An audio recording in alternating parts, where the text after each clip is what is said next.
Yes, I would just I'd like to entitle this segment "In Search of Muslims Against Terrorism." Today, I thought I would go on Google and do a search for Muslims against terrorism.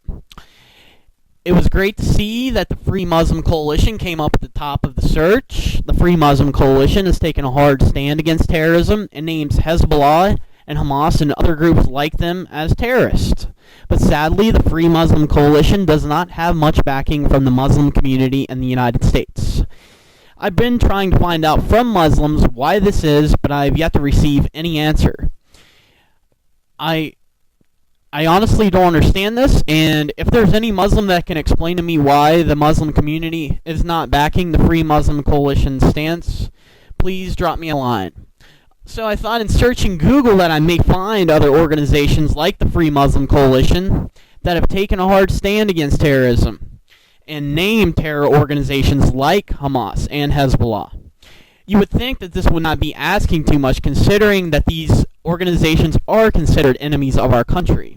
But apparently for many Muslims, this is asking a lot from them. Here are my findings in my Google search.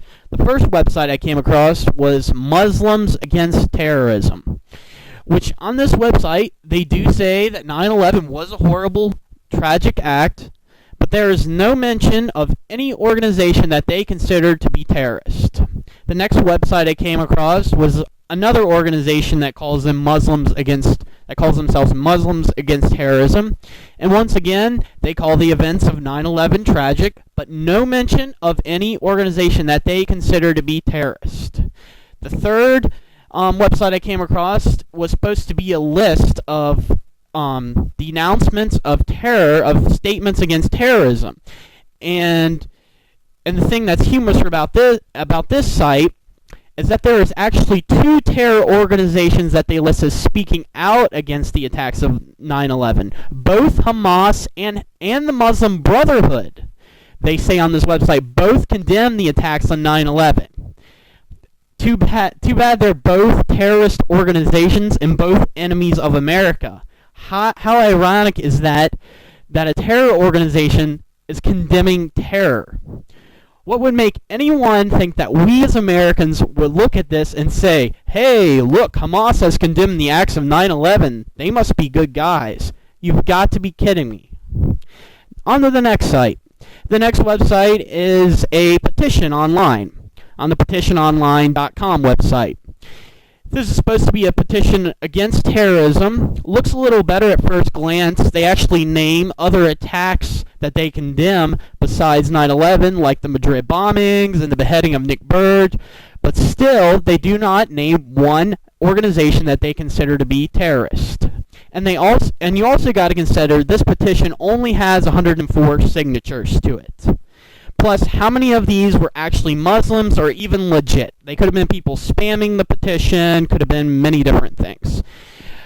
The next website I came across was also the site also names Hamas as denouncing the acts of 9/11. Once again, this is ridiculous considering Hamas is an enemy of the United States. And finally, we got the best one of them all, which I mentioned in one of my other videos, which is the largest Muslim organization in America's denouncement of terror, the Council on American Islamic Relations, which pretty much theirs is the same as everybody else. They simply say, we are against acts of terrorism, and that yes, CAIR does condemn 9/11, but they do not name any groups they consider to be terrorist organizations. They never have. Actually, they even name Hezbollah and Hamas. Like some of the other pages, they name Hezbollah and Hamas as condemning the acts of 9/11. Once again, this is crazy. These are enemies of our country, and to name them as people speaking out against terrorism is obscene. Well, I won't name you any more sites because it's just more and more of the same thing that I've told you about here. And well, I began to think, maybe I'm going about this wrong. Maybe I should do a search for something like Muslims Against Hamas. So I did, and to my surprise, nothing. Well, wait a minute. There is the Free Muslim Coalition listed again, but that's it. No other organization came up for denouncing Hamas as a terrorist organization. Same thing went for Hezbollah. Free Muslim Coalition came up again. No other Muslim organization came up denouncing Hezbollah as a terrorist organization. In conclusion, I've come to the conclusion that the Free Muslim Coalition is the only organization of Muslims that are truly condemning terrorism. They are the only ones that are willing to name who the terrorist organizations are. Not one other Muslim group are willing to do this. Not even the largest organization, the Council on American Islamic Relations. So I think it is safe to say that many, many Muslims among us, even though they do not vocally support groups like Hamas and Hezbollah, they will not condemn them for their acts. For me, that is very telling. I do not believe it is ridiculous at all for the question to be asked of Muslims, do you sympathize with Hezbollah or Hamas? I believe this short study I have done shows that this is not a ridiculous question at all. What do you think? Thank you.